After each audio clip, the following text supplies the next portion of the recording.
प्रिय विद्यार्थियों, आज हम आपको रूपक अलंकार के विषय में बताने जा रहे हैं। रूपक शब्द का अर्थ है रूपयति, रूपवत करोति इति रूपकम, अर्थात जो रूपवान कर दे उसे रूपक कहते हैं। काव्यशास्त्र में यदा तु विषयी विषयम रूपयति रूपवंतम करोति तदन्वर्थाभिधानम रूपकम, अर्थात जहाँ विषयी उपमान विषयम उपमेय को रूपवान कर दे, अर्थात उसको एक रूप प्रदान कर दे, वहाँ पर रूपक अलंकार होता है। इस प्रकार से इसका यह रूपक नाम अनवर्थ है, अर्थ के अनुरूप है। रूपक अलंकार की परिभाषा करते हुए कश्मीरी आचार्य काव्य प्रकाशकार मम्मट ने कहा है कि तद्रूपकम अभेदो यह उपमानोपमेयो, अर्थात उपमान एवं उपमेय इन दोनों के अभेद को रूपक अलंकार कहते हैं। कहने का भाव यहाँ यह है कि जहाँ उपमान एवं उपमेय में अभेद की स्थिति हो उसे रूपक अलंकार कहते हैं। ऐसी स्थिति वहीं होती है जहाँ पर उपमेय पर उपमान का आरोप कर दिया जाए। आचार्य विश्वनाथ ने रूपक अलंकार की परिभाषा इस प्रकार की है, रूपकम रूपितारोपो विषये निरपहनवे, अर्थात निरपहनवे बिना छिपाए, न छिपाए गए विषय उपमेय पर रूपित, अर्थात विषयी के आरोप को रूपक अलंकार कहते हैं। रूपक अलंकार के उदाहरण के रूप में कविकुल गुरु कालिदास के कुमार संभवम से एक श्लोक उद्धृत है।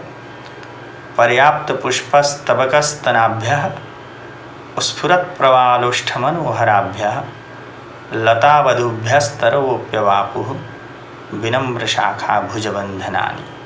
पर्याप्त पुष्पस्तबकस्तनाभ्यः, पर्याप्त पुष्प स्तबक गुच्छों रूपी स्तनाभ्य स्तनों वाली, स्फुरत प्रवालोष्ठ मनोहराभ्य विकसित प्रवाल अर्थात किसलयों रूपी होठों से मनोहर सुंदर लतावधूभ्य, लतावधुओं से, तरवः वृक्षों ने, विनम्र शाखा भुजबंधनानि, झुकी हुई शाखाओं से भुजबंधन आलिंगन अवापुः प्राप्त किया। इस श्लोक में पुष्प स्तबक पर स्तन का आरोप है, प्रवाल पर, किसलय पर ओष्ठ का आरोप है, लताओं पर वधुओं का आरोप है।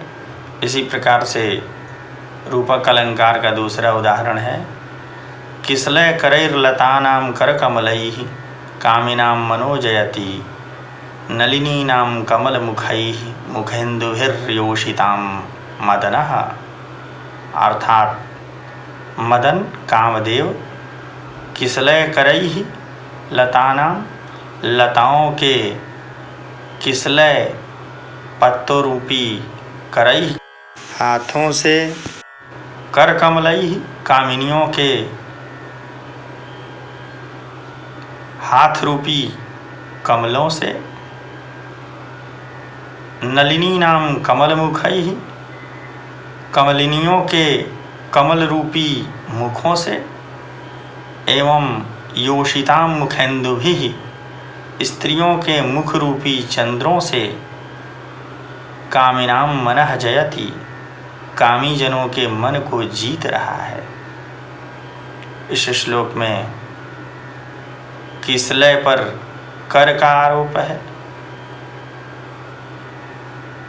कर पर कमल का आरोप है, कमल पर मुख का आरोप है एवं कामिनियों के मुख पर इंदु चंद्रमा का आरोप होने के कारण इस श्लोक में रूपक अलंकार है। विद्यार्थियों को परीक्षा में बताए गए अलंकारों की परिभाषाओं में से एक परिभाषा